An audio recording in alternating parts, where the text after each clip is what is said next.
जो केस है इसमें ये नहीं था कि उधर उस पर कहती है कोई जुल्म हुआ और उसने फौरन जाके मेडिकल पेशी की और पुलिस में रबर दर्ज कराई और उसी वक्त एग्जामिनेशन हुआ।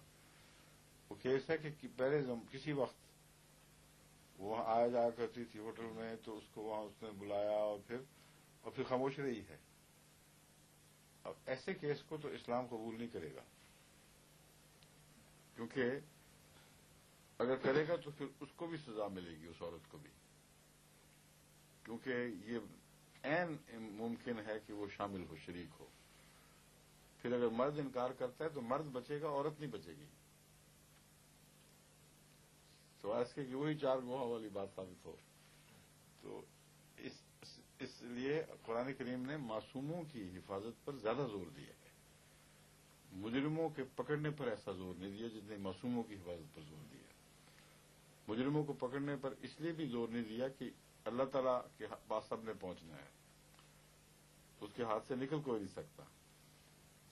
लेकिन कानून की भी रूह यही है कि अगर एक मासूम को बचाने की खातिर चंद मुजरिम छोड़ने भी पड़े तो मासूम की हिफाजत जरूरी है।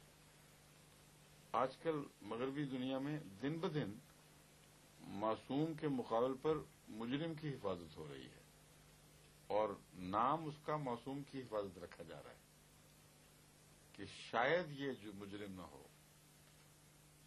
ये जो सोच है ये इतना दूसरी तरफ उलट चुकी है कि अब इसके नतीजे में मुजरिम दलेर हो गए और मासूम आदमियों की जिंदगियां खतरे में पड़ गई, उनकी इज्जतें खतरे में पड़ गई।